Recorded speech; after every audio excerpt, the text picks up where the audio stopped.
আজ আমরা পৃথিবীর পরিক্রমণ গতি সম্পর্কে জানব। এর আগের ক্লাসে আমরা পৃথিবীর আবর্তন গতি সম্পর্কে জেনেছি। আর আজ আমরা পরিক্রমণ গতি সম্পর্কে ডিটেলসে পুঙ্খানুপুঙ্খভাবে জানব। প্রথমেই দেখো পরিক্রমণ গতি কাকে বলে। হ্যাঁ, আবর্তন গতিতে আমরা জেনেছি যে পৃথিবী যখন তার নিজ অক্ষের উপর ভর করে বা মেরুদণ্ডের উপর ভর করে চারপাশে পাক খায়, সেটা নিজের চারপাশে পাক খাওয়ার ঘটনাকে বলা হয় পৃথিবীর আবর্তন গতি। আর পরিক্রমণের সময় কি হয় না, সূর্যকে মাঝখানে রেখে পৃথিবী কি করে, নিজে তার উপবৃত্তাকার কক্ষপথে নিজে পাক খেতে খেতে সূর্যকে পরিক্রমণ করে। এখানে দেখো, এই সূর্যকে মাঝখানে রেখে এই উপবৃত্তাকার কক্ষপথে পৃথিবী নিজ অক্ষের উপরে পাক খেতে খেতে পশ্চিম থেকে পূর্ব দিকের পথে গিয়ে এরা কি হয় না, সূর্যকে পরিক্রমণ করতে নির্দিষ্ট সময়ে পরিক্রমণ করে, এবং এই গতিকে পৃথিবীর বার্ষিক গতি বলা হয়। এবার এই বার্ষিক গতি দেখো, মানে সূর্যের চারপাশে একবার পরিক্রমণ করতে পৃথিবীর সময় লাগে 365 দিন, 5 ঘন্টা, 48 মিনিট, 46 সেকেন্ড। এই সময়কে কি বলা হয়, সৌর বছর। কারণ সূর্যকে একবার পরিক্রমণ করতে পৃথিবীর সময় লাগে 365 দিন, 5 ঘন্টা, 48 মিনিট, 46 সেকেন্ড। কিন্তু আমরা আমাদের হিসেবের সুবিধার্থে বা মনে রাখার সুবিধার্থে আমরা কি করি না, 365 দিনে 1 বছর ধরি। এই অতিরিক্ত সময়কে, এই অতিরিক্ত যে 5 ঘন্টা, 48 মিনিট, 46 সেকেন্ড, এই অতিরিক্ত সময়ের হিসেবকে মেলানোর জন্য প্রতি 4 বছর অন্তর ফেব্রুয়ারি মাসে আমরা একদিন বাড়িয়ে আমরা এই হিসেবকে মিলিয়ে থাকি। এবং যে বছর ফেব্রুয়ারি মাসে মানে 28 দিনের পরিবর্তে 29 দিন হয়, সেই বছরকে আমরা লিপ ইয়ার বা অধিবর্ষ বলি।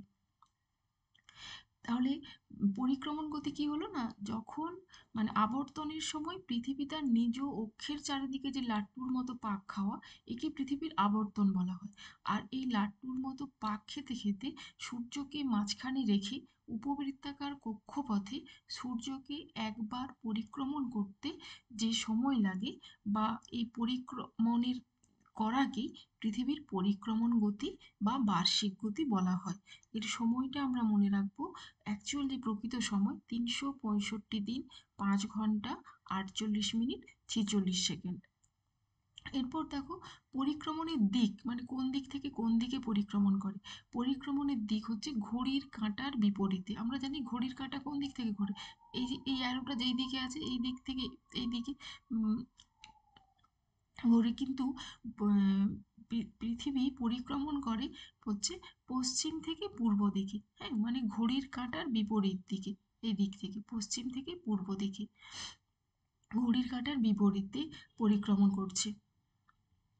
আচ্ছা, পরিক্রমণের গতিবেগ দেখো, প্রকৃত গতিবেগ হচ্ছে মানে পৃথিবীর গড় পরিক্রমণের বেগ সেকেন্ডে, অ্যাকচুয়াল টাইম হচ্ছে 29.8 কিমি/সেকেন্ড। এটা ঘন্টা আছে, ঘন্টা হবে না, পার সেকেন্ড, প্রতি সেকেন্ডে 29.8 কিমি। এবং একে মানে পুরোপুরি ধরা হয় 30 কিমি, কিন্তু আমরা কিন্তু এই মানটাই মনে রাখবো, 29.8 কিমি/সেকেন্ড।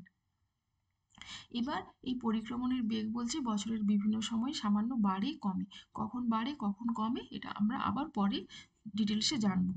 আচ্ছা, পরিক্রমণের পথ দেখো, যে কাল্পনিক পথে সূর্যকে মাঝখানে রেখে পৃথিবী পরিক্রমণ করছে সেটিকেই বলা হয় কক্ষপথ। হ্যাঁ, যে পথে পৃথিবী সূর্যকে মাঝখানে রেখে পরিক্রমণ করে সেই পথটিকে বলা হয় পৃথিবীর কক্ষপথ।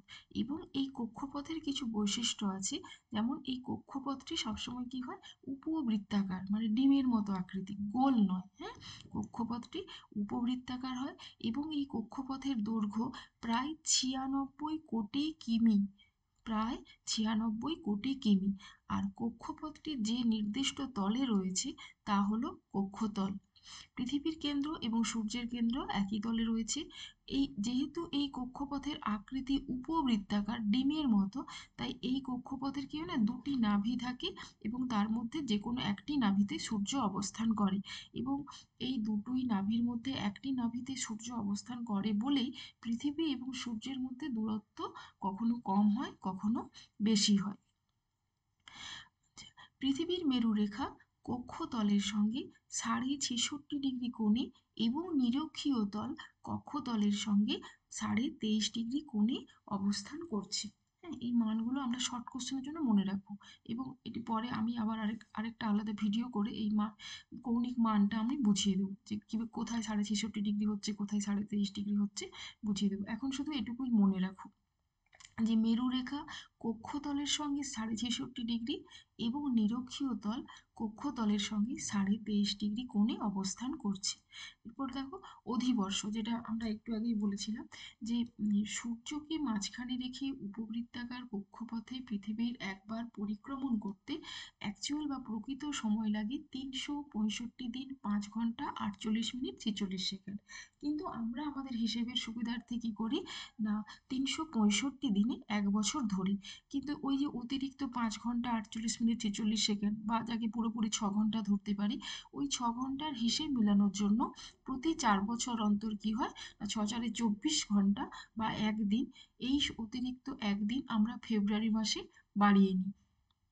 তাই যে বছর ফেব্রুয়ারি মাসে 29 দিনে হয়, সেই 4 বছর অন্তর সেই বছরটাকে আমরা বলি হচ্ছে অধিবর্ষ। এবং ফেব্রুয়ারি মাসের 29 তারিখকে আমরা কি বলি, অধিদিন, লিপ ডে। আর ওই বছরকে আমরা বলে থাকি অধিবছর, অধিবর্ষ। অধিবর্ষ খুব ইম্পর্টেন্ট, অধিবর্ষটাও আমরা মনে রাখবো। আচ্ছা, এখানে দেখো পৃথিবীর অপসূর ও অনুসূর অবস্থান। আমরা বলেছিলাম না যে এই যে পৃথিবীর আকৃতি, একটা ছবিতে আমি ভালো করে বোঝাচ্ছি। এই যে পৃথিবীর কক্ষপথের আকৃতিটা হচ্ছে উপবৃত্তাকার, এই যে ডিমের মতো, পুরো সম্পূর্ণ গোল নয়। পৃথিবীর এই উপবৃত্তাকার কক্ষপথে হচ্ছে সূর্যকে পরিক্রমণ করে। এবং যেহেতু কক্ষপথের আকৃতি উপবৃত্তাকার, তাই এই উপবৃত্তের দুটি নাভি থাকে, তার একটিতে হচ্ছে সূর্য অবস্থান করে। এই কারণে সূর্য এবং পৃথিবীর মধ্যে দূরত্ব সবসময় সমান হয় না। এর মধ্যে দুটি বিশেষ দিন আছে, যে বিশেষ দিনে সূর্যের এবং পৃথিবীর মধ্যে দূরত্ব সব থেকে বেশি হয়, এবং আরেকটি বিশেষ দিনে সূর্য এবং পৃথিবীর মধ্যে দূরত্ব সব থেকে কম হয়। যে দিনে সূর্য এবং পৃথিবীর মধ্যে দূরত্ব সব থেকে বেশি হয়, সেই অবস্থানকে আমরা বলি অপসূর অবস্থান। এবং যেই দিনে সূর্য এবং পৃথিবীর মধ্যে দূরত্ব সব থেকে কম হয়, সেই বিশেষ দিনকে আমরা বলি অনুসূর অবস্থান। তাহলে এখানে আমাদের দুটো বিশেষ দিন বা তারিখের কথা মনে রাখবো, এবং দূরত্ব মনে রাখবো, এবং ওই অবস্থানকে কি বিশেষ নামে অভিহিত করা হয় সেই নামটা আমরা মনে রাখবো। তাহলে প্রথমেই দেখো, পৃথিবী এবং সূর্যের মধ্যে দূরত্ব সব থেকে বেশি হয় 4ঠা জুলাই। সূর্য এবং পৃথিবীর মধ্যে দূরত্ব সব থেকে বেশি হয় 4ঠা জুলাই। দূরত্ব কত হয়? 15,20,00,000 কিলোমিটার। তাহলে পৃথিবী সূর্য মানে তার উপবৃত্তাকার কক্ষপথে সূর্যকে পরিক্রমণ করার সময় সূর্য এবং পৃথিবীর মধ্যে যে দিন দূরত্ব সব থেকে বেশি হয়, সেই দিনকে আমরা বলি পৃথিবীর অপসূর অবস্থান। এবং সেই দিনটি হলো 4ঠা জুলাই, এবং দূরত্ব হয় 15,20,00,000 কিলোমিটার। কত? 15,20,00,000 কিলোমিটার। আবার একইভাবে পৃথিবী তার উপবৃত্তাকার কক্ষপথে সূর্যকে পরিক্রমণ করার সময় কি হয় না, পৃথিবী এবং সূর্যের মধ্যে দূরত্ব সব থেকে কম হয় 3রা জানুয়ারি। দূরত্বটি হয় 14,70,00,000 কিলোমিটার। এই অবস্থানকে পৃথিবীর অনুসূর অবস্থান বলা হয়।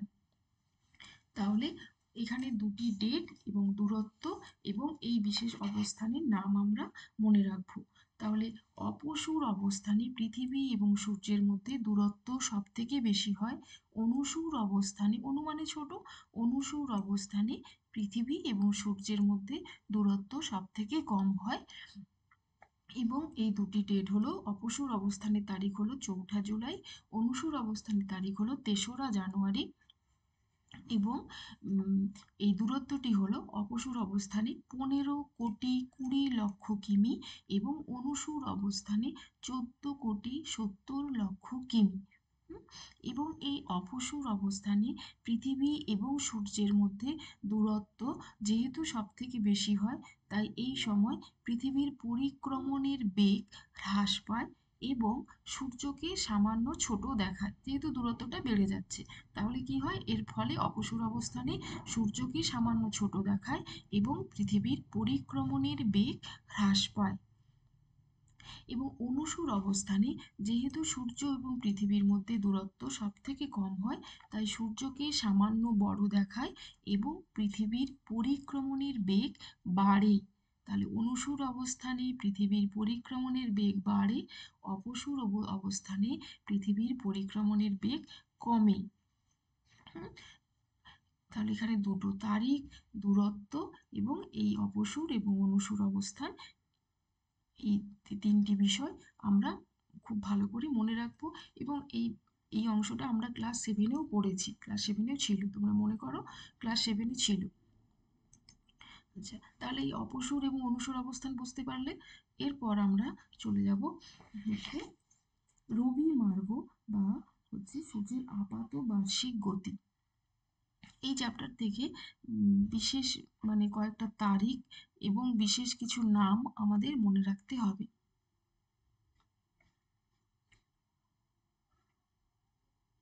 এইটা এই যে সূর্যের আপাত বার্ষিক গতি বা রবি মার্ক, এটা আমরা পড়ব। তাহলে আমরা কি জানি, আমরা জানি যে সূর্য হচ্ছে স্থির, পৃথিবী সূর্যের চারপাশে পরিক্রমণ করছে। কিন্তু কিছু বিশেষ বিশেষ দিনে পৃথিবী তার কক্ষপথের এমন অবস্থানে থাকে যে আপাত দৃষ্টিতে আমাদের মনে হয় যেন সূর্য ক্রমশ মানে নিরক্ষরেখা থেকে কখনো উত্তর গোলার্ধে কর্কটক্রান্তি রেখা, কখনো দক্ষিণ গোলার্ধে মকরক্রান্তি রেখার দিকে সরে যাচ্ছে।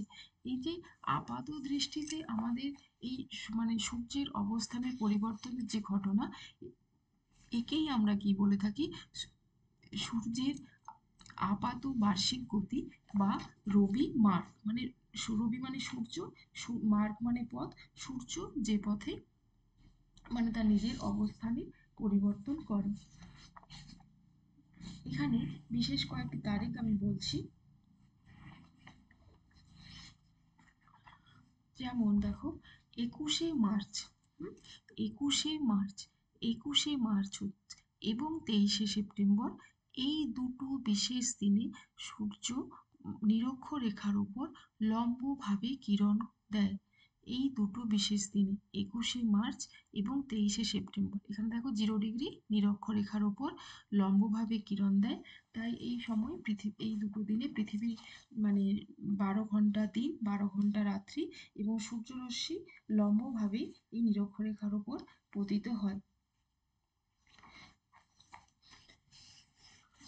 এবং এর ফলে কি হয় না, উত্তর মেরু অঞ্চল 21শে মার্চ থেকে 23শে সেপ্টেম্বর, এই যে 21শে মার্চ থেকে 23শে সেপ্টেম্বর এই সময়টা মানে এই মার্চ এবং সেপ্টেম্বর, এই মাঝের সময়ে কি হয় না, পৃথিবীর কেন্দ্র এবং ছায়াবিদ্রের কেন্দ্র সারা বছর ধরে একই অবস্থানে থাকে বলে হচ্ছে নিরক্ষরেখা বরাবর মানে দিন রাত্রি সরি, এটা হচ্ছে তোমার নিরক্ষরেখার উপর লম্বভাবে কিরণ দেয় বলে এই সময় পৃথিবীর সর্বত্র 12 ঘন্টা দিন এবং 12 ঘন্টা রাত্রি হয় এই দুটো বিশেষ দিনে।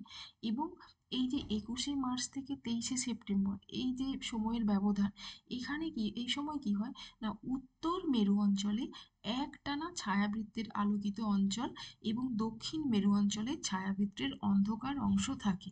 কারণ দেখো নিরক্ষরেখা থেকে যেহেতু সূর্য ক্রমশ ধীরে ধীরে ধীরে ধীরে আবার উত্তর গোলার্ধে কর্কটক্রান্তি রেখার উপর লম্বভাবে কিরণ দেয়, আবার কর্কটক্রান্তি রেখা থেকে আবার ধীরে ধীরে আবার নিরক্ষরেখার দিকে সরে আসে।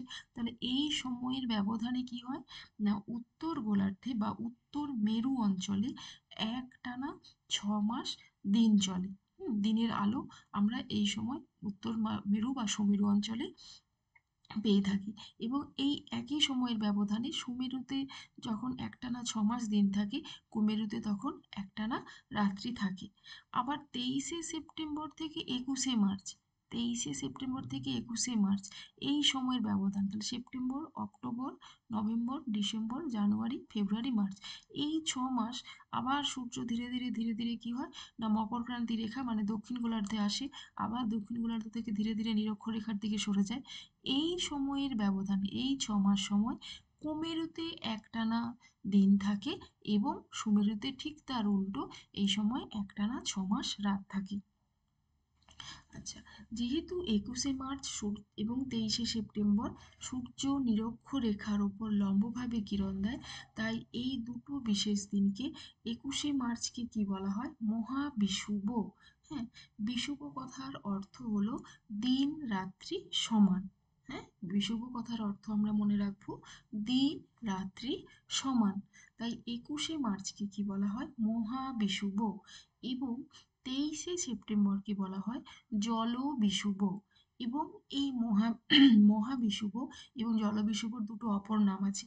মার্চ মাসে তোমরা মনে রাখবে, মার্চ মাসে হচ্ছে হোলি খেলা বা বসন্ত উৎসব হয়, সেখান থেকেই এই মহাবিষুবর অপর নাম হচ্ছে বসন্ত বিষুব।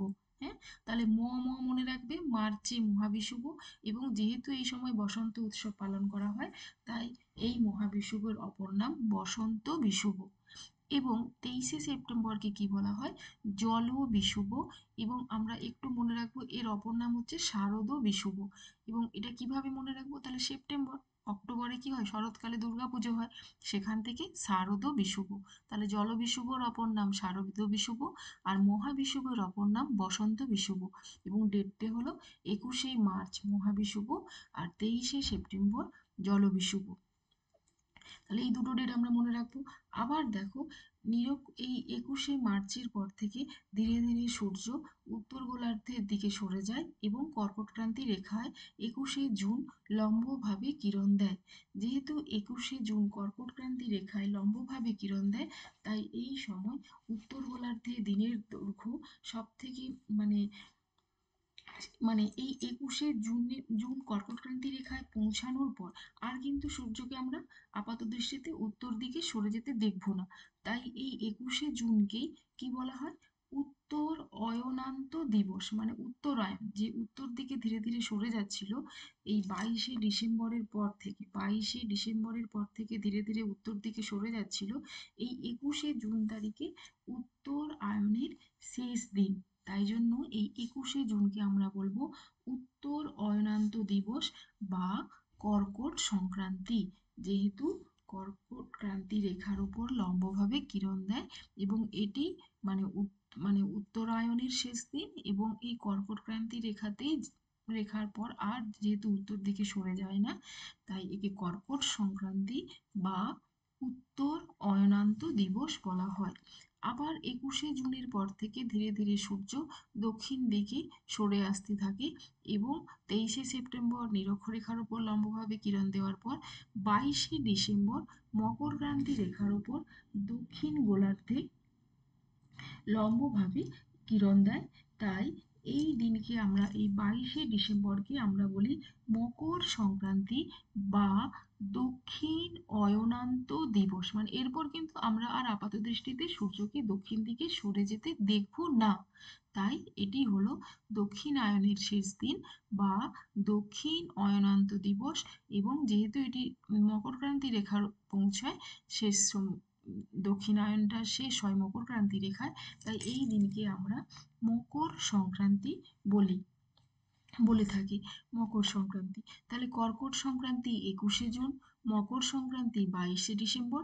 যেটি কর্কট সংক্রান্তি সেটি উত্তর অয়নান্ত দিবস বা উত্তরায়ণের শেষ দিন, এবং যেটি 22শে ডিসেম্বর বা মকর সংক্রান্তি সেটি হলো দক্ষিণ আয়নের শেষ দিন বা দক্ষিণ অয়নান্ত দিবস।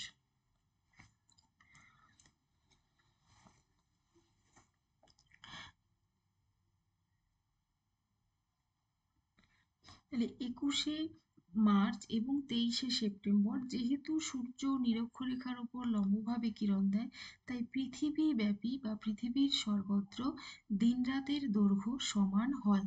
হ্যাঁ, 21শে মার্চ এবং 23শে সেপ্টেম্বর যেহেতু সূর্য নিরক্ষরেখার উপর লম্বভাবে কিরণ দেয়, তাই 21শে মার্চ এবং 23শে সেপ্টেম্বর সারা পৃথিবীব্যাপী 12 ঘন্টা দিন এবং 12 ঘন্টা রাত্রি হয়। আবার যখন সূর্য উত্তর গোলার্ধে কর্কটক্রান্তি রেখার উপর লম্বভাবে কিরণ দেয়, সেদিন উত্তর গোলার্ধে দিন সবচেয়ে বড় হয়। তাহলে 21শে জুন সূর্য কর্কটক্রান্তি রেখার উপর লম্বভাবে কিরণ দেওয়ার ফলে 21শে জুন হচ্ছে উত্তর গোলার্ধে দিন সবচেয়ে বড় হয়, রাত সবচেয়ে ছোট হয়। দক্ষিণ গোলার্ধে ঠিক এর বিপরীত ঘটনা ঘটে ওই দিন। দক্ষিণ গোলার্ধে 21শে জুন রাত সবচেয়ে বড় হবে, দিন সবচেয়ে ছোট হবে। আবার 22শে ডিসেম্বর সূর্য যখন মকরক্রান্তি রেখার উপর লম্বভাবে কিরণ দেয়, সেদিন দক্ষিণ গোলার্ধে দিন সবচেয়ে বড় হয় এবং রাত সবচেয়ে ছোট হয়, এবং উত্তর গোলার্ধে ঠিক এর বিপরীত ঘটনা ঘটে। তাহলে এই যে পৃথিবী মানে সূর্য তার নিজের অবস্থান পরিবর্তন করছে না, কিন্তু আপাত দৃষ্টিতে আমাদের মনে হচ্ছে যে সূর্য যেন মানে নিরক্ষরেখা থেকে ধীরে ধীরে কর্কটক্রান্তি রেখা, আবার কর্কটক্রান্তি রেখা থেকে ধীরে ধীরে নিরক্ষরেখা, নিরক্ষরেখা থেকে মকরক্রান্তি রেখা, এবং মকরক্রান্তি রেখা থেকে নিরক্ষরেখা। তাহলে এই যে কর্কটক্রান্তি, মকরক্রান্তি রেখা এবং মাঝে নিরক্ষরেখার মধ্যে মানে তার পরিক্রমণের পথ বা আপাত দৃষ্টিতে মনে হচ্ছে যেন ক্রমশ সরে, একবার উত্তর দিকে সরে যাচ্ছে, আবার ধীরে ধীরে দক্ষিণ দিকে সরে যাচ্ছে। এই যে ঘটনা, একে আমরা কি বলে থাকি? রবি মার্ক, বা আপাত দৃষ্টিতে আমাদের এই মনে হয় বলে যে সূর্য ক্রমশ সরে সরে যাচ্ছে, তাই একে সূর্যের আপাত বার্ষিক গতি বলে। এটি কেন হচ্ছে না, সূর্য স্থির, কিন্তু পৃথিবী কি করছে, তার মানে সূর্যকে তার মানে তার উপবৃত্তাকার কক্ষপথে সূর্যকে মাঝখানে রেখে বা তার দুটি ফোকাসের যে কোনো একটি ফোকাস বা নাভিতে রেখে পরিক্রমণ করছে। এবং এটি কেন হচ্ছে না, পৃথিবীর এই হেলানো অক্ষ, পৃথিবীর অক্ষ হচ্ছে পৃথিবীর অক্ষ বা মেরুরেখা কক্ষ তলের সঙ্গে হচ্ছে 66.5 ডিগ্রি কোণে মানে হেলে থাকে। পৃথিবীর এই কক্ষটা উলম্বভাবে বা 90 ডিগ্রি কোণে না থেকে পৃথিবীর এই হেলানো অক্ষের জন্য পৃথিবী তার কক্ষপথে এমনভাবে কাত হয়ে ঘোরে যে আমাদের মনে হয় কি, যে মাথার উপরে মানে মধ্যাহ্ন সূর্যের অবস্থান সারা বছরে বিষুব রেখাকে বা নিরক্ষরেখাকে মাঝখানে রেখে কর্কটক্রান্তি এবং মকরক্রান্তি রেখার মধ্যে ঘোরাফেরা করছে। এটাই হলো সূর্যের আপাত বার্ষিক গতি। তাহলে কি না, পৃথিবীর মানে তার হেলানো অক্ষের জন্য পৃথিবীর অক্ষ দাঁড়াও, পৃথিবীর অক্ষ এই যে কাত হয়ে অবস্থান করছে না, এই যে দেখো, যদি সোজাসুজি থাকতো তাহলে এরকম থাকতো, কিন্তু পৃথিবীর অক্ষ এভাবে উত্তর মেরু দক্ষিণ মেরু এরকম হেলে আছে। তার পৃথিবীর অক্ষের এই হেলানো অবস্থানের জন্য পৃথিবী তার কক্ষপথের সাথে 66.5 ডিগ্রি কোণে হেলে থাকে। এই তার হেলানো অক্ষের জন্য তার কক্ষপথে এমনভাবে কাত হয়ে থাকে যে আমাদের মনে হয় যে সূর্য হচ্ছে তার মানে নিরক্ষরেখাকে সারা বছর মাঝখানে রেখে কর্কটক্রান্তি এবং মকরক্রান্তি, এই যে নিরক্ষরেখাকে মাঝখানে রেখে কর্কটক্রান্তি এবং মকরক্রান্তি রেখার মধ্যে ঘোরাফেরা করছে। এটিকেই সূর্যের আপাত বার্ষিক গতি বলা হয়। আর যেহেতু এই যে এই পথে ঘোরাফেরা করছে না, যদি আমি 21শে মার্চ থেকে ধরি, তাহলে 21শে মার্চ থেকে 21শে জুন কর্কটক্রান্তিতে গেল, আবার 21শে জুন থেকে 23শে সেপ্টেম্বর নিরক্ষরেখাতে এলো, আবার 23শে সেপ্টেম্বর থেকে 22শে ডিসেম্বর মকরক্রান্তিতে এলো, 22শে ডিসেম্বর থেকে আবার নিরক্ষরেখাতে গেল। এই যে কাল্পনিক পথে, যে কাল্পনিক পথে সূর্য সারা বছর কর্কটক্রান্তি এবং মকরক্রান্তি রেখার মধ্যে মানে নিজের স্থান পরিবর্তন করে বা ঘোরাফেরা করে, সেই কাল্পনিক পথকে আমরা কি বলে থাকি? রবি মার্ক। রবি মার্ক, রবি মার্ক অবস্থানে কি হয়, তাহলে 21শে জুন কর্কটক্রান্তি রেখায়, 21শে মার্চ নিরক্ষরেখায়, 22শে ডিসেম্বর মকরক্রান্তি রেখায় এবং 23শে সেপ্টেম্বর নিরক্ষরেখায় অবস্থান করে। তাহলে এই ঘটনা বা কে আমরা কি বলে থাকি? সূর্যের আপাত বার্ষিক গতি বা রবি মার্ক। এখানে এই 4টি তারিখ, তাদের বিশেষ বিশেষ নাম, তাদের অপর নাম খুব ইম্পর্টেন্ট, এখান থেকে শর্ট কোশ্চেন তো আসবেই আসবে, এবং এটি মানে শর্ট টাইপ কোশ্চেন 2 বা 3-এও, যে পৃথিবীর আপাত বার্ষিক গতি কাকে বলে বা রবি মার্ক কাকে বলে, 2 বা 3 নাম্বারেরও আসতে পারে। তাই এটি ছবি সহ আমরা বিষয়টি ভালোভাবে ব্যাখ্যা করব। এখানে প্রথম মানে এমন কিছু জটিল নয়, হ্যাঁ, এই ছবিটা দেখে দেখেই তুমি নিজে থেকে লিখতে পারো যে কি না, প্রকৃতপক্ষে সূর্য তো স্থির, কিন্তু পৃথিবী তার মানে মানে পৃথিবী তার ওই হেলানো অক্ষের জন্য, হেলানো অক্ষ মানে পৃথিবীর অক্ষ বা মেরুদণ্ডটা কিছুটা কাত হয়ে অবস্থানের জন্য তার কক্ষপথে যখন সূর্যকে পরিক্রমণ করে তখনও এমন কাত হয়ে থাকে যে আমাদের মানে আপাত দৃষ্টিতে মনে হয় যে মধ্যাহ্ন সূর্য নিরক্ষরেখাকেই মাঝখানে রেখে কর্কট ক্রান্তি এবং মকর ক্রান্তি রেখার মধ্যে ঘোরাফেরা করছে বা ধীরে ধীরে সরে যাচ্ছে। মানে আপাত দৃষ্টিতে সূর্যের এই যে যে মানে যে কাল্পনিক পথে সূর্য হচ্ছে সারা বছর কর্কট ক্রান্তি এবং মকর ক্রান্তি রেখার মধ্যে ঘোরাফেরা করে, তাকে সেই গতিকেই আমরা কি বলি, সূর্যের আপাত বার্ষিক গতি, এবং এই কাল্পনিক পথকে আমরা বলে থাকি রবি মার্ক। মানে রবি মানে সূর্য, ছোটবেলা থেকেই জানি, আর মার্ক ময়াকার গয়রে, মার্ক মানে পথ। তাহলে এই বিশেষ দিনগুলো মনে রাখবো: 21শে মার্চ মদে মদে মনে রাখবো মহাবিষুব, এবং এই মার্চ মাসে বসন্ত উৎসব বা হোলি খেলা হয় বলে এর অপর নাম বসন্ত বিষুব। 23শে সেপ্টেম্বর জল বিষুব, সেপ্টেম্বরের পরে অক্টোবরে শরৎকালে দুর্গাপুজো হয়, সেখান থেকে শারদ বিষুব। 21শে জুন কর্কট সংক্রান্তি, এবং এটি উত্তরায়ণের শেষ দিন বলে একে উত্তর অয়নান্ত দিবস বলে। 22শে ডিসেম্বর মকর সংক্রান্তি, এবং এটি দক্ষিণায়নের শেষ দিন বলে একে দক্ষিণ অয়নান্ত দিবস বলা হয়। এই ছবি থেকেই বা এই ডেটগুলো থেকেই আমরা পৃথিবীর বার্ষিক গতি বা ঋতু পরিবর্তনের বিষয়টি জেনে নেব।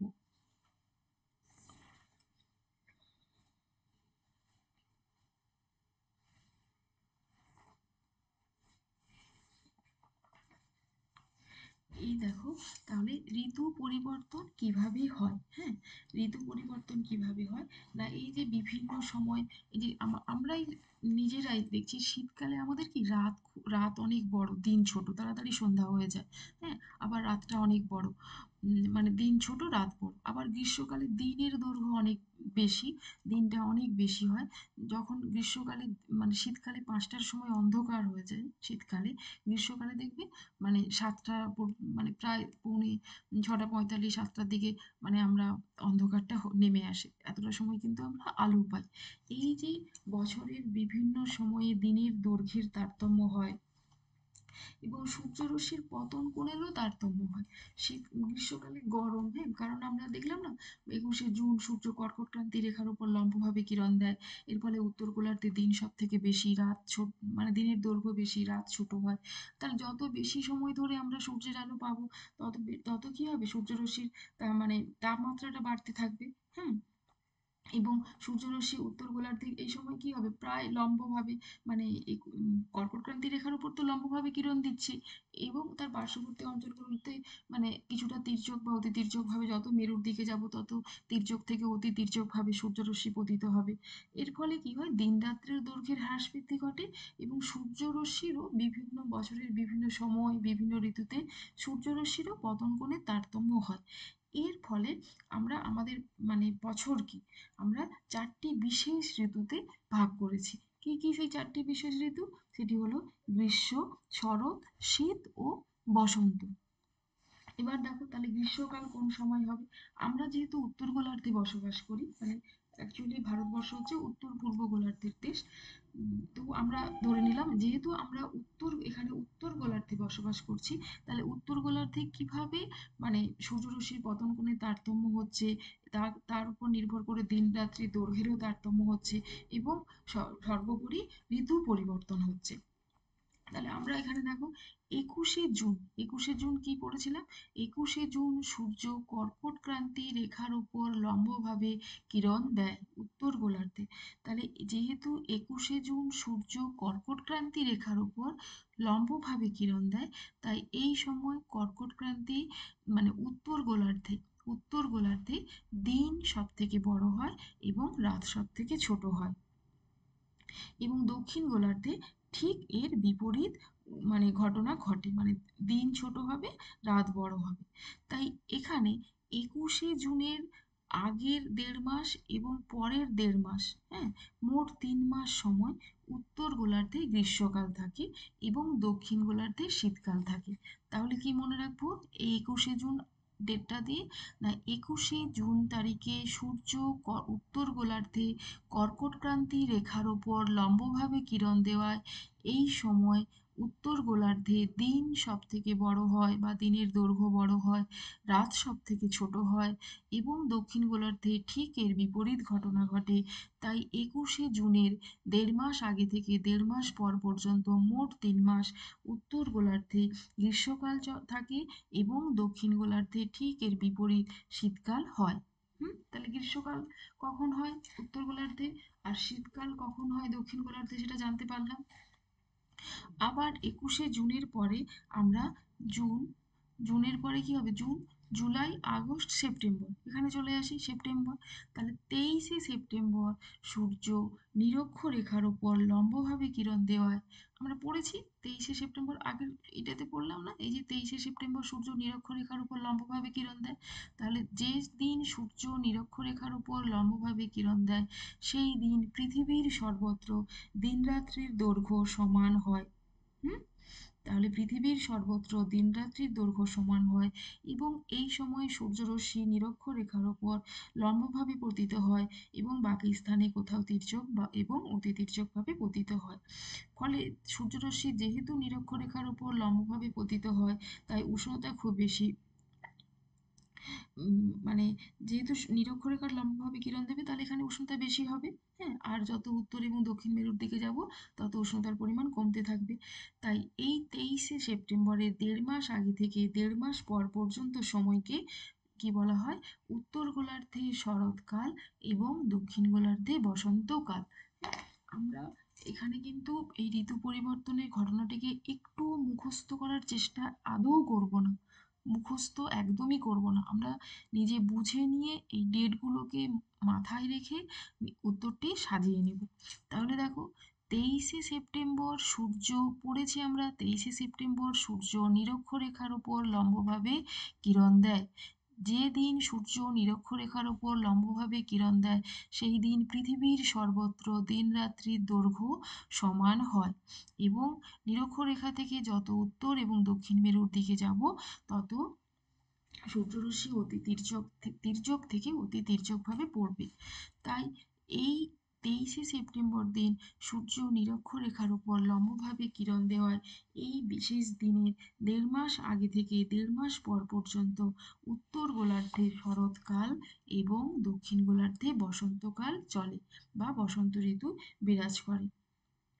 এরপর আবার 23শে সেপ্টেম্বরের সঙ্গে আবার 3 মাস যোগ করি, সেপ্টেম্বর, অক্টোবর, নভেম্বর, ডিসেম্বর, 3 মাস যোগ করব এবং সেই ডিসেম্বরের বিশেষ দিনের নাম কি? 22শে ডিসেম্বর, যেদিন সূর্য মকর ক্রান্তি রেখার উপর দক্ষিণ গোলার্ধে লম্বভাবে কিরণ দেয় সেদিন দক্ষিণ গোলার্ধে দিন সবচেয়ে বড় হয় এবং রাত সবচেয়ে ছোট হয়।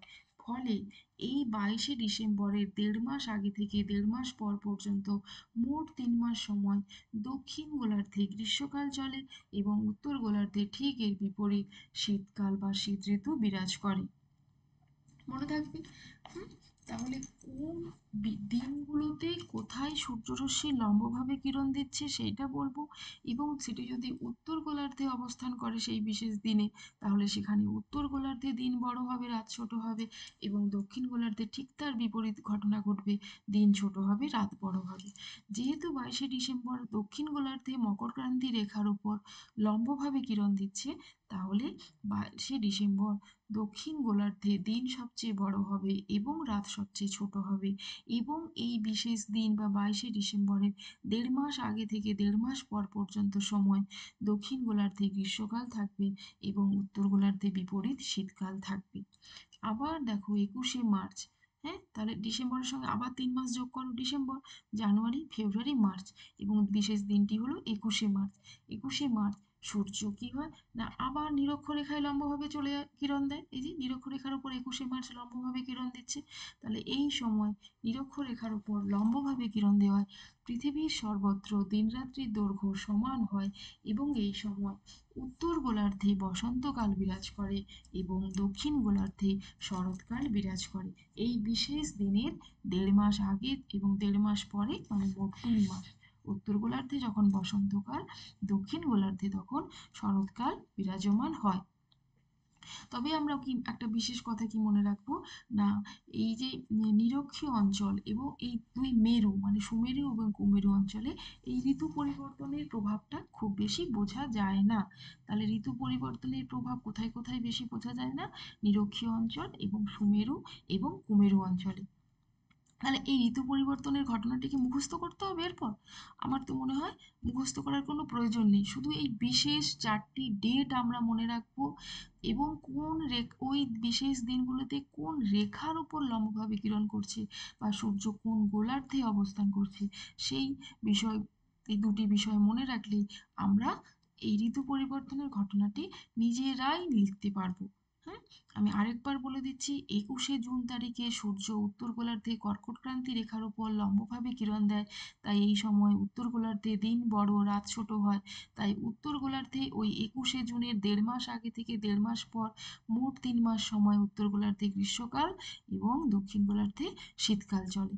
আবার 22শে ডিসেম্বর সূর্য মকর ক্রান্তি রেখার উপর লম্বভাবে কিরণ দেওয়ায় দক্ষিণ গোলার্ধে দিন সবচেয়ে বড় হয়, রাত হচ্ছে সব থেকে ছোট হয়। তাই 22শে ডিসেম্বরে 1.5 মাস আগে থেকে 1.5 মাস পর পর্যন্ত দক্ষিণ গোলার্ধে গ্রীষ্মকাল চলে এবং উত্তর গোলার্ধে বিপরীত ঘটনা শীতকাল বা শীত ঋতু বিরাজমান থাকে। 21শে মার্চ এবং 23শে সেপ্টেম্বর তারিখে সূর্য নিরক্ষরেখার উপর লম্বভাবে কিরণ দেওয়ায় কি হয়, পৃথিবীর সর্বত্র দিনরাত্রির দৈর্ঘ্য সমান হয়। তাই 21শে মার্চের 1.5 মাস আগে থেকে 1.5 মাস পর মোট 3 মাস সময় উত্তর গোলার্ধে বসন্তকাল থাকে এবং দক্ষিণ গোলার্ধে শরৎকাল থাকে। এবং 23শে সেপ্টেম্বরে সূর্য যেহেতু আবার নিরক্ষরেখায় লম্বভাবে কিরণ দেয়, তাই 23শে সেপ্টেম্বরের 1.5 মাস আগে থেকে 1.5 মাস পর মোট 3 মাস সময় হচ্ছে উত্তর গোলার্ধে শরৎকাল এবং দক্ষিণ গোলার্ধে বসন্তকাল বা বসন্ত ঋতু বিরাজ করে। তাহলে এই 4টি বিশেষ ঋতু এইভাবে পর্যায়ক্রমে আবর্তিত হয় এবং আমাদের পৃথিবীতে ঋতু পরিবর্তনের ঘটনাটি ঘটে থাকে। হ্যাঁ, এই ছবিটা দেব আমরা। হুম, আর হচ্ছে এই 4টি ডেট মনে রেখে আমরা নিজের ভাষায় এই ঘটনাটি ব্যাখ্যা করব। হুম, আশা করছি এরপর তোমাদের ঋতু পরিবর্তন আর মানে কঠিন লাগবে না। যে প্রশ্নে যদি আসে যে বার্ষিক গতি বা পরিক্রমণ গতির ফলাফলগুলি বা ঋতু পরিবর্তন কিভাবে হয় ব্যাখ্যা করো, আশা করছি কঠিন হবে না। আর যদি কোথাও সমস্যা থাকে তাহলে তোমরা আমাকে জানাবে কমেন্ট বক্সে, আমি আরো সহজ করে বোঝানোর চেষ্টা করব।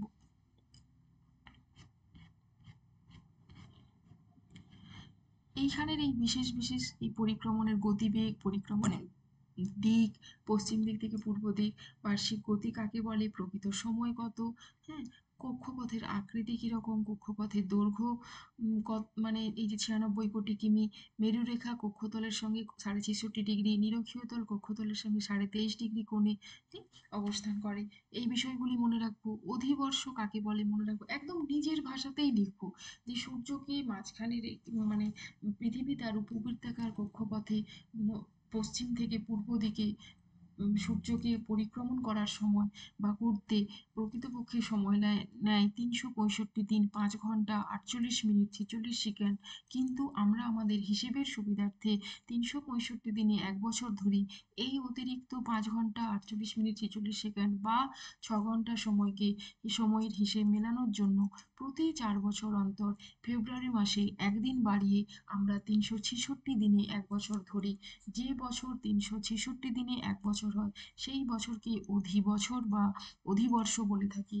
এবং ওই 29 তারিখকে, ফেব্রুয়ারি মাসে 29 তারিখে অধিদিন বলি। এরপর হচ্ছে ওই যে অধিদিন, অধিবর্ষ কিভাবে আমরা বুঝবো যে এই বছরটি অধিবর্ষ, তাহলে যদি মনে করো হচ্ছে যে সংখ্যাগুলো এই যে শতাব্দীর বছর যেমন 1600 2000, এই যে শেষে যদি দুটো করে শূন্য থাকে, যে 1700, 1800, 1900, 2200, 2300, 2100 শেষ দুটো সংখ্যা যদি শূন্য হয় বছরের, তাহলে ওই বছরকে আমরা 400 দিয়ে ভাগ করব। 400 দিয়ে ভাগ করলে যদি ভাগ মিলে যায় তাহলে সেটি হবে অধিবর্ষ।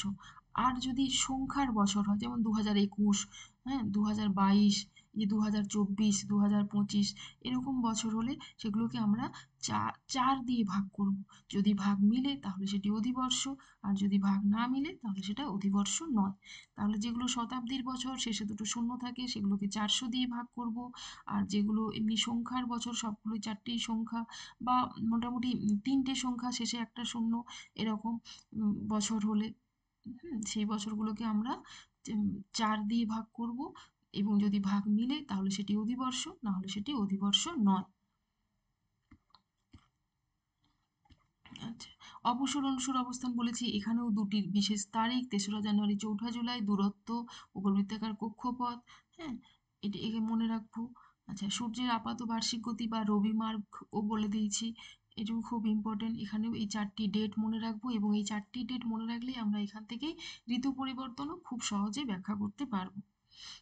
দিন রাত্রির দৈর্ঘ্যের হ্রাস বৃদ্ধি, এই যে কক্ষতলের সাপেক্ষে 66.5 ডিগ্রি কোণে অবস্থান করে বলে কি হয়, 21শে মার্চ এবং 23শে সেপ্টেম্বর ছাড়া হচ্ছে পৃথিবীর সর্বত্র দিন রাত্রির দৈর্ঘ্যের হ্রাস বৃদ্ধি ঘটে। হ্যাঁ, এই দিন রাত্রির দৈর্ঘ্যের হ্রাস বৃদ্ধিতে উপবৃত্তাকার কক্ষপথ এবং পৃথিবীর গোলীয় আকৃতি কিছুটা প্রভাব ফেলে।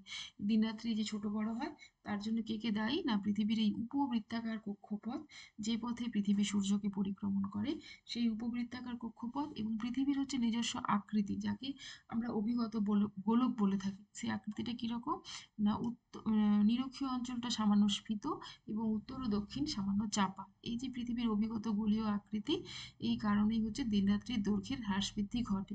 এবার দেখো, এই যে 21শে জুন কর্কট সংক্রান্তি, বলেছি যে কর্কট ক্রান্তি রেখার ওপর এই দিন সূর্য লম্বভাবে কিরণ দেয়, ফলে উত্তর গোলার্ধে দিন বড় রাত ছোট হয়, দক্ষিণ গোলার্ধে দিন ছোট রাত বড়। এই উত্তর গোলার্ধে যে যে যা হবে দক্ষিণ গোলার্ধে ঠিক তার বিপরীত হবে, তাই দক্ষিণ গোলার্ধের কথা মানে জোর করে মনে রাখার দরকার নেই। উত্তর গোলার্ধ মনে রাখবে, দক্ষিণ গোলার্ধে তার বিপরীত ঘটনা লিখবে। এখানে দিন বড় হলে এখানে রাত বড় হবে, এখানে রাত ছোট হলে এখানে দিন ছোট হবে, এইটি। আচ্ছা, আচ্ছা, এই যে উত্তরায়ণের শেষ সীমা বলে এটিকে কর্কট সংক্রান্তি বলে, এগুলো মনে রাখবো। হ্যাঁ, আর এই 21শে মার্চ থেকে 23শে সেপ্টেম্বর সময়ে যেহেতু সূর্য ধীরে ধীরে মানে নিরক্ষরেখার দিকে, সরি, উত্তর গোলার্ধ থেকে কর্কট ক্রান্তি রেখার দিকে সরে যাচ্ছে, তাহলে এই সময় কি হয়, না উত্তর মেরু বা সুমেরু অঞ্চলে একটানা দিন থাকে, তাই এই সময় দিনে অন্য মানে আমরা যেখানে অবস্থান করছি সেখানে গভীর রাত্রি থাকলেও ওই সময় কি হয়, না সুমেরুতে আমরা ওই রাত্রি 12, যখন আমাদের এখানে স্থানীয় সময় রাত্রি 12টা, তখন কি হয়, না ওখানে আমরা সূর্যকে দেখতে পাই, তাই ওকে নিশীথ সূর্য বলা হয়ে থাকে। আচ্ছা, 23শে সেপ্টেম্বর জলবিষুব, শারদ বিষুব বলা হয়। এই সময় পৃথিবীর সর্বত্র দিনরাত্রির দৈর্ঘ্য সমান হয়, ছায়াবৃত্ত প্রতিটি অক্ষরেখাকে উলম্বভাবে মানে কেটে থাকে। 22শে ডিসেম্বর মকর সংক্রান্তি বা হচ্ছে উত্তরায়ণের শেষ দিন, সরি, দক্ষিণায়নের শেষ দিন, একে দক্ষিণ অয়নান্ত দিবস বলে। এগুলো বিশেষ মনে রাখতে হবে না, এই যে নিরক্ষরেখা ছাড়া এগুলো এগুলো মনে রাখার দরকার নেই। হ্যাঁ, এই এতটা পর্যন্ত মনে রাখলেই হবে। দক্ষিণে দিন বড় রাত ছোট হয়, উত্তরে দিন ছোট রাত বড় হয়। 22শে ডিসেম্বরের পর সূর্যের উত্তরায়ণে শুরু হয়। 21শে মার্চ হচ্ছে এই যে দিন উভয় গোলার্ধেই হচ্ছে দিন রাত্রির দৈর্ঘ্য সমান হবে, এটা উত্তর নয়, উভয় গোলার্ধেই হবে। হ্যাঁ, মানে পৃথিবীর সর্বত্রই তো দিন রাত্রির দৈর্ঘ্য সমান হয়, তাই এটি উত্তর গোলার্ধ নয়, উভয় গোলার্ধে হবে। আর এই 21শে মার্চকে মহাবিষুব বলা হয়, মহাবিষুবের অপর নাম বসন্ত বিষুব। হুম, মহাবিষুব বা বসন্ত বিষুব এবং জলবিষুব বা শারদ বিষুব, দেখো বিষুব কথার অর্থ দিন রাত্রি সমান, এটিও শর্ট কোশ্চেনে পড়ে। এবং 21শে মার্চ 23শে সেপ্টেম্বর এই দুটি দিনে ছায়াবৃত্ত উল্লম্বভাবে অবস্থান করে, সকল অক্ষরেখাকে 90 ডিগ্রি কোণে ছেদ করে, তাই সারা পৃথিবীব্যাপী ওই দুটি দিনে 12 ঘন্টা দিন এবং 12 ঘন্টা রাত হয়। তাই 21শে মার্চ হলো মহাবিষুব বা বসন্ত বিষুব, 23শে সেপ্টেম্বর জলবিষুব বা শারদ বিষুব। আবার দেখো, 21শে জুন উত্তরায়ণের শেষ সীমায় পৌঁছায়, তাই ওই দিনটিকে উত্তর অয়নান্ত দিবস বা কর্কট সংক্রান্তি বলে। 22শে ডিসেম্বর সূর্য দক্ষিণায়নের শেষ সীমায় পৌঁছায়, তাই ওই দিনটিকে দক্ষিণ অয়নান্ত দিবস বা মকর সংক্রান্তি বলে। বিষুব আর সংক্রান্তি, বিষুব কথার অর্থই হচ্ছে দিন রাত্রি সমান। যে দুটো বিশেষ দিনে সূর্য নিরক্ষরেখার উপর লম্বভাবে কিরণ দেয়, সেই দুটো বিশেষ দিনে কি হয়, এই যে 21শে মার্চ 23শে সেপ্টেম্বর পৃথিবীর সর্বত্র সারা দিন এবং রাতের দৈর্ঘ্য সমান হয়, 12 ঘন্টা দিন 12 ঘন্টা রাত হয়, ছায়াবৃত্ত প্রতিটি অক্ষরেখাকে লম্বভাবে ছেদ করে। এই যে এই সময় উভয় গোলার্ধে, উভয় মানে উত্তর, এই 21শে মার্চের সময় যখন উত্তর গোলার্ধে বসন্তকাল থাকে তখন দক্ষিণ গোলার্ধে শরৎকাল থাকে। আবার 23শে সেপ্টেম্বর যখন মানে উত্তর গোলার্ধে শরৎকাল থাকে, দক্ষিণ গোলার্ধে তখন বসন্তকাল থাকে। এগুলো আগে বলে দিয়েছি, তাই একটি বিষয় ভালো করে বুঝে নিয়ে সেখান থেকেই এই চ্যাপ্টারের সমস্ত প্রশ্নের উত্তর তোমরা দিতে পারবে। রবি মার্কটা ভালো করে বুঝে নিবে। রবি মার্ক ভালো করে বুঝে নিলে সেখান থেকেই তোমরা পৃথিবীর বার্ষিক গতি বা ঋতু পরিবর্তনের ঘটনাটি ভালো করে মানে বুঝে নিতে পারবে এবং সেখান থেকে নিজের ভাষায় লিখতে পারবে। একটা লাইনও মুখস্থ করার দরকার নেই, ডেটগুলো মনে রাখবে এবং ওই বিশেষ বিশেষ দিনে সূর্য কোন রেখায় লম্বভাবে কিরণ দিচ্ছে সেটা মনে রাখবো। ওই বিশেষ দিনের 1.5 মাস আগে থেকে 1.5 মাস পর পর্যন্ত মোট 3 মাস সময় কোন ঋতু চলছে সেটা মনে রাখলেই আমরা পুরো ঋতু পরিবর্তনের ঘটনাটি ব্যাখ্যা করতে পারবো। একই দেখো কর্কট সংক্রান্তি, মকর সংক্রান্তি ওই একটি ছবি থেকেই সব মানে তোমরা লিখতে পারবে। আর দেখো নিশীথ সূর্য, যে বলেছিলাম 21শে মার্চ থেকে 23শে সেপ্টেম্বর, ছবিটা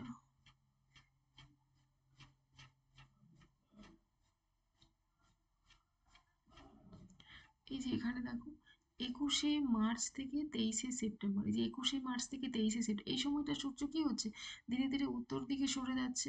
হ্যাঁ মানে নিরক্ষরেখা থেকে উত্তর গোলার্ধেই তো আছে সূর্য। তাহলে এই সময়ে কি হয় না, সুমেরুতে একটানা 6 মাস দিন থাকে আর কুমেরুতে একটানা 6 মাস রাত থাকে।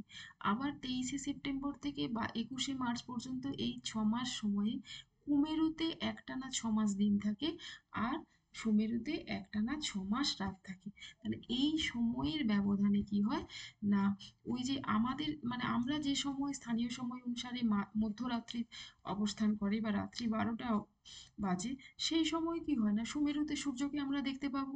আবার ওই কোনো সময় যখন কুমেরুতে একটানা 6 মাস দিন চলবে তখন কুমেরুতে সূর্যকে আমরা দেখতে পাবো। হ্যাঁ, তাহলে এই যে আমাদের স্থানীয় সময় অনুসারে মধ্যরাত্রি বা রাত্রি 12টা হলেও যেহেতু আমরা ওই সময় সূর্যকে কখনো সুমেরুতে বা কখনো কুমেরু অঞ্চলে দেখতে পাই, তাই এই ঘটনাকে নিশীথ সূর্য বলে। দেখো 21শে মার্চ এবং 23শে সেপ্টেম্বর এবং 23শে সেপ্টেম্বর থেকে 21শে মার্চ যথাক্রমে উত্তর ও দক্ষিণ গোলার্ধের মেরুবৃত্ত অঞ্চলে দিনের দৈর্ঘ্য 20 থেকে 22 ঘন্টা বা তারও বেশি হয়। মানে বলছি না প্রায় 6 মাস এখানে দিন চলে গড়ে। ফলে নিম্ন অক্ষাংশ, ক্রান্তীয় নাতিশীতোষ্ণ অঞ্চলের আকাশ যখন গভীর অন্ধকারে ডুবে থাকে তখনও ওই অঞ্চলের আকাশে সূর্য থাকে, একেই নিশীথ সূর্য বলা হয়। নরওয়ের হ্যামারফেস্ট অঞ্চল, যেটি কি 70 ডিগ্রি উত্তর অক্ষাংশে অবস্থিত, সেখানে প্রাচীনকালে থেকে মধ্যরাত্রে আকাশে সূর্যের অবস্থান সম্পর্কে ধারণা হয় বলে নরওয়েকে নিশীথ সূর্যের দেশ বলা হয়। তাহলে নিশীথ সূর্য কেন বলছি আমরা না, যখন আমরা আমাদের ক্রান্তীয় বা নাতিশীতোষ্ণ অঞ্চলে অবস্থান করায় আমাদের স্থানীয় সময় যখন রাত্রি 12টা, যখন মধ্যরাত্রি, সেই সময় সুমেরু বা কুমেরু অঞ্চলে যে সূর্য উপস্থিতি থাকার যে ঘটনা, মানে আমরা এখানে দেখছি মধ্যরাত্রি কিন্তু আমরা সেখানে দেখতে পাচ্ছি ওই অঞ্চল থেকে ওই সুমেরু বা কুমেরু অঞ্চলে সূর্যের অবস্থান বোঝা যাচ্ছে বা দিনের আলো আছে। তাহলে এইকে কি বলা হয় যে মধ্যরাত্রিতেও মধ্যরাত্রের সূর্য বা নিশীথ সূর্য। হুম। আর এই নরওয়ের হ্যামারফেস্ট বন্দর থেকে মানে প্রাচীনকালে এই যে সূর্যের অবস্থানের যে ঘটনা, মধ্যরাত্রে আকাশে সূর্যের অবস্থান সম্পর্কে যেটা ধারণা তৈরি হয়, তাই নরওয়েকে নিশীথ সূর্যের দেশ বলে। প্রকৃতপক্ষে সুমেরুবৃত্ত এবং কুমেরুবৃত্ত বরাবর সব অঞ্চলেই বলছে নিশীথ সূর্য দেখা যায়, মানে সেখানে স্থানীয় সময় মাঝরাত হলেও তারা সেখান থেকে সুমেরু এবং কুমেরু বিন্দু অঞ্চলে সূর্যের অবস্থান দেখতে পায় বা সূর্যকে দেখতে পায়। একেই মানে রাত্রিতেও আমরা সূর্যকে দেখতে পাচ্ছি, তাই একে নিশীথ সূর্য বলা হয়। আচ্ছা, এই যে ঋতু পরিবর্তন কেন হয় দেখো, ঋতু পরিবর্তন কেন হয় না, যে দিন রাতের দৈর্ঘ্যের ছোট বড় হওয়া, হ্যাঁ দিন রাত কখনো বড় হচ্ছে কখনো ছোট হচ্ছে, বিভিন্ন সময় সূর্যরশ্মির পতন কোণে তারতম্য ঘটা, কখনো লম্বভাবে কোথাও কর্কটক্রান্তি রেখায় পতিত হচ্ছে, কখনো লম্বভাবে মকরক্রান্তি রেখায় পতিত হচ্ছে, কখনো তির্যকভাবে কোনো অঞ্চলে অতি তির্যকভাবে পতিত হচ্ছে। এর ফলে কি হয়, ঋতু পরিবর্তন হয়। এই যে মেরু রেখার হেলানো অবস্থান বললাম, মেরু রেখা 90 ডিগ্রি কোণে না থেকে মানে কক্ষতলের সঙ্গে 66.5 ডিগ্রি কোণে অবস্থান করে, বা উলম্ব রেখার সাপেক্ষে 23.5 কোণে যে মেরুরেখা হেলে থাকে এবং পরিক্রমণকালে কক্ষপথে তার বিভিন্ন সময় বিভিন্ন স্থানে এমনভাবে অবস্থান করে যে বিভিন্ন সময় উত্তর ও দক্ষিণ গোলার্ধের, কখনো উত্তর গোলার্ধ সূর্যের দিকে হেলে থাকে, কখনো দক্ষিণ গোলার্ধ সূর্যের দিকে হেলে থাকে। এর ফলে কি হয় না, দিন রাত্রির দৈর্ঘ্যের হ্রাস বৃদ্ধি হয়। আর দিন রাত ছোট বড় হওয়া মানেই কি হবে, উত্তর গোলার্ধে দিন বড় হলে দক্ষিণ গোলার্ধে দিন ছোট, উত্তর গোলার্ধে দিন ছোট রাত ছোট মানে দক্ষিণ গোলার্ধে বড়। বলেছি তো, মানে একটা গোলার্ধ মনে রাখবে, অপর গোলার্ধটা ঠিক তার উল্টো লিখবে। এর ফলে কি হয় না, ঋতু পরিবর্তন হয়। যে সূর্যরশ্মির পতন কোণ, সূর্যরশ্মি যেখানে লম্বভাবে পড়ে সেখানে কি হয় না, কম জায়গা জুড়ে ছড়িয়ে পড়ে, ফলে কম বায়ুস্তর ভেদ করে আসে এবং তার তীব্রতা বেশি হয়। আর যেখানে যে দেখো তির্যকভাবে অতি তির্যকভাবে পড়ছে, সেখানে বেশি জায়গা জুড়ে ছড়িয়ে পড়ছে, ফলে তার তীব্রতা বা উষ্ণতাটা কম হয়। এবারে এখানে দেখো ঋতু পরিবর্তনের ঘটনা, আমি আগে যে ছবিটা দেখে বুঝিয়ে দিয়েছিলাম সেই ছবিটা এখানে আছে। এবং আমি বললাম যে ডেটগুলো মনে রাখবে, এই ডেটে কোন রেখার ওপর কোন গোলার্ধে লম্বভাবে কিরণ দিচ্ছে। তাহলে যে গোলার্ধে যে কিরণ দিবে, যে রেখার ওপর লম্বভাবে, সেখানে দিন বড় রাত ছোট হবে। দিন বড় রাত ছোট হলে সেই গোলার্ধে গ্রীষ্মকাল থাকবে, অপর গোলার্ধে শীতকাল থাকবে। এবং তাহলে এই মানে ডেটগুলো থেকে কোন গোলার্ধে লম্বভাবে কিরণ দিচ্ছে সেটা মনে রেখে আমরা হচ্ছে ঋতু পরিবর্তনের ঘটনাটা একদম সহজ ভাষায় লিখতে পারবো। এবং আমি যা বলে দিয়েছি সেগুলোই এখানে দেখো, এখানে বলা আছে, তোমরা বইটা একটু পড়বে।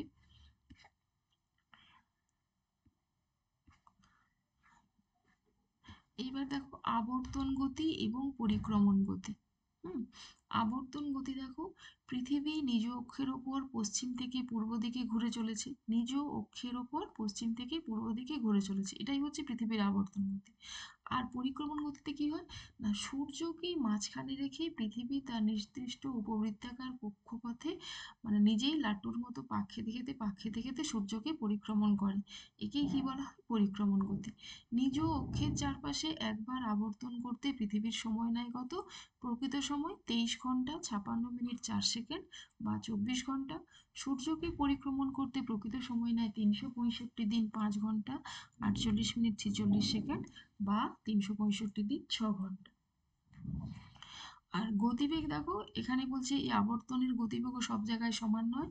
নিরক্ষরেখায় পৃথিবীর আবর্তন বেগ গতিবেগ সবচেয়ে বেশি 1670 কিমি/ঘন্টা, আর মেরুবিন্দুতে শূন্য হয়। মানে নিরক্ষরেখা থেকে যত উত্তর এবং দক্ষিণ মেরুর দিকে যাব, পৃথিবীর আবর্তনের গতিবেগ কমতে কমতে মানে সুমেরু এবং কুমেরু বিন্দুতে শূন্য হয়। আর যেহেতু সুমেরু এবং কুমেরু মানে দুটো বিন্দু, এর কোনো পরিধি নেই, আর নিরক্ষরেখা বরাবর পরিধি সব থেকে বেশি, তাই এখানে আবর্তন বেগ সব থেকে বেশি হয়। আর পরিক্রমণ গতির বেগও বাড়ে কমে, আমরা পড়েছি না যে অপসর অবস্থানে পরিক্রমণের গতিবেগ কমে, অনুসর অবস্থানে পরিক্রমণের গতিবেগ বাড়ে, যেহেতু সূর্য এবং পৃথিবীর মধ্যে দূরত্ব হচ্ছে অপসর অবস্থানে বেশি হয়, অনুসর অবস্থানে কম হয়। তাই সেই অনুপাতে মানে অবস্থানে পৃথিবীর মানে পরিক্রমণের গতিবেগ হচ্ছে কম হয়, অনুসর অবস্থানে পরিক্রমণের বেগ বাড়ে। আহ্নিক গতির ফলে কি হয় না, আহ্নিক গতির ফলে দিনরাত্রি ঘটে, তাই আহ্নিক গতির অপর নাম আহ্নিক গতি। এছাড়া আবর্তন গতির প্রভাবে কি হয় না, বায়ু প্রবাহ এবং সমুদ্র স্রোতের দিক বিক্ষেপ ঘটে এবং জোয়ার ভাটার সময়ের পরিবর্তন হয়। এই যে দিক বিক্ষেপ কি, মানে উত্তর এবং দক্ষিণ গোলার্ধে বায়ু প্রবাহ এবং সমুদ্র স্রোত সোজাসুজি উত্তর থেকে দক্ষিণে বা দক্ষিণ থেকে উত্তরে প্রবাহিত না হয়ে উত্তর গোলার্ধে ডান দিকে এবং দক্ষিণ গোলার্ধে বাম দিকে বেঁকে প্রবাহিত হয়। এই মানে বেগে প্রবাহের ঘটনাটাকে কি বলা হয়, দিক বিক্ষেপ। বায়ু প্রবাহ যে নিয়মে উত্তর গোলার্ধে ডান দিকে দক্ষিণ গোলার্ধে বাম দিকে বেগে প্রবাহিত হয়, সমুদ্র স্রোতও সেই বায়ু প্রবাহকে অনুসরণ করে উত্তর গোলার্ধে ডান দিকে এবং দক্ষিণ গোলার্ধে বাম দিকে বেগে প্রবাহিত হয়। পরে বিজ্ঞানী মানে ফেরেল এই বায়ু প্রবাহের ক্ষেত্রে এই দিক বিক্ষেপের ঘটনাটি প্রথম লক্ষ্য করেছিলেন বলে এই মানে উত্তর গোলার্ধে ডান দিকে দক্ষিণ গোলার্ধে বাম দিকে বেঁকে যাওয়ার ঘটনাকে ফেরেলের সূত্রও বলা হয়। হুম, এগুলো পরে আমরা আবার পড়বো। এবং পরিক্রমণ গতি, যেহেতু 1 বছর সময় লাগে পৃথিবীকে সূর্যকে একবার পৃথিবীর পরিক্রমণ করতে, তাই এই গতির অপর নাম বার্ষিক গতি। এবং এই বার্ষিক গতির ফলে কি হয় না, দিন রাত্রির দৈর্ঘ্যের হ্রাস বৃদ্ধি ঘটে এবং ঋতু পরিবর্তন হয়। ঠিক আছে, তোমরা ভালো করে ভিডিওটি মন দিয়ে শোনো এবং বই ভালো করে মন দিয়ে পড়ো। কোথাও অসুবিধা থাকলে জানাবে, পরে আমি আবার ছোটোখাটো যে জায়গাগুলো ছেড়ে গেলাম সেগুলো আবার পরে আলোচনা করে দেবো।